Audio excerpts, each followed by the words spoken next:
location. I'm at Bankers Hall today inside the 315 Artist Residency space, and I'm joined by Harvey Nichol, who's the second artist in residence here. Hi, Harvey. Thank you for having me. Now, you have been the artist in residence since May here at Bankers Hall, and throughout that entire time, you've created a final piece that now it resides at Brookfield Place. Tell us about Bidding Yan. Bidding Yan, a Myth Reimagined is a 9-foot tall sculpture that I started in May, as you mentioned, and it's been it was created as a sort of a combination of different mythologies that I wanted to explore and highlight from the Filipino culture. Now, this is your workspace that you've been working on it, and behind us, a bunch of concepts. Wow, it really has evolved. It has. You know, it started with like this sketch right here, and it kind of evolved throughout the residency, and I think that was kind of the best thing about it is like I was able to then pivot and explore new ways of creating. Tell us a little bit about the material you used to create it, because I see wood, I see circuit boards. Yeah, all 90% of the materials that was used for the sculpture is all recycled materials. I was lucky enough to be able to garner cardboards that actually came from Bond itself in Bankers Hall, circuit boards that came from telephones, office telephones, and toys as well to kind of use as ornamentation, and other dollar store materials to make it as sustainable as possible. It truly is beautiful. Now, if you're looking for more information on Bidding Yan or to check out any of Harvey's pieces, you can always visit his website, harveynichol.ca.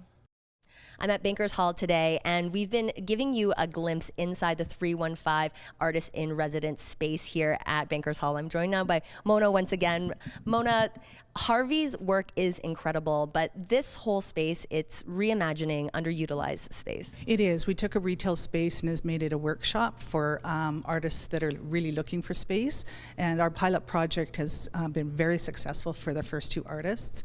You'll see Harvey is very multidisciplinary. He's been able to create so many pieces, from clothing to the large piece of sculpture that's now at Brookfield Place. We actually do a tenant handout in which he actually designed our Brookfield socks for us this year.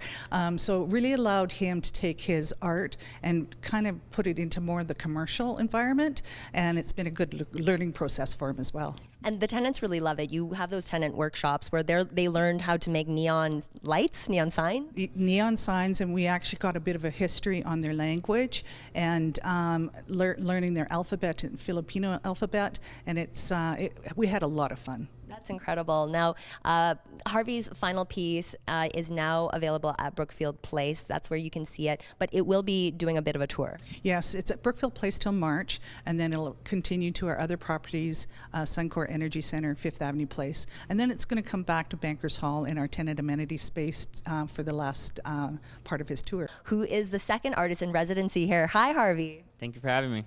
Now, earlier in the show, we introduced to our viewers your final piece for Brookfield Properties, which is Bidding Yan, a Myth Reimagined. It now resides at Brookfield Place, so if you want to check it out, you can stop by there to see it. But I'm looking around your gallery, and you are a very multidisciplinary artist, a very talented one at that. Tell us a little bit about your work.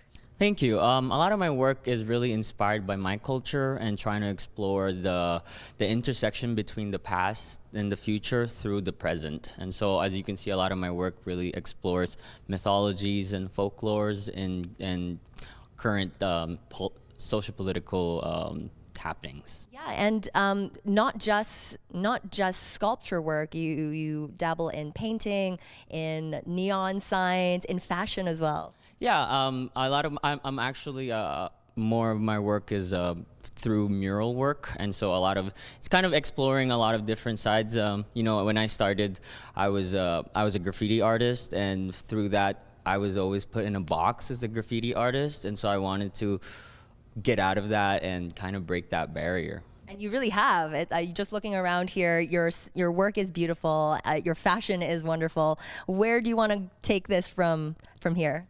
I mean, I want to continue doing what I'm doing, but at the same time, I want to connect more to the rest of the country and to really explore the intersection between artistry and entrepreneurship. And do you think the Artist in Residency program has helped you with that? It was probably the best, definitely the best program that I've ever been a part of, and the help of all the people who started this program is cannot be understated. It's definitely a big step in my career as an artist. Wonderful to hear that. Thank you so much, Harvey. Thank you so much. If you're looking for more information or to check out Harvey's work, you can always visit his website at harveynichol.ca. Live on location. Today, I'm at Bankers Hall, and I'm joined by Mona now with Brookfield Properties. Hi, Mona. Hi. Now, we are right now inside the Artist in Residence gallery space and workspace. This is a pilot project that you guys have brought in a second artist. Yes, we have. With the Brookfield Properties commitment to the arts and culture environment in Calgary, and with the assistance of the Calgary Arts Development, we've been able to pilot projects by bringing artists in residence in which they produce a large-scale piece that'll travel to our properties. And that's really cool. Your first artist was Lily, and now Harvey Nichol. Yes, Harvey's piece is now in Brookfield Place and will be touring to our other Brookfield properties. At the end of the day, we're looking at taking artists who are looking for space, and then we've been able to reimagine a retail vacancy and allow them to work within the space. And it's been really successful, and Harvey is very open about his workspace also. You've seen tenants and people just walk in and browse. Yes, we've had our tenants in. We've actually did a tenant workshop where he did a neon. They all learned how to do neon signs, which was just amazing. That's incredible. Thank you so much, Mona. Thank you. Now, if you're interested in learning more about the Artist Residency program here at Bankers Hall, you can always visit their website, bankershall.ca.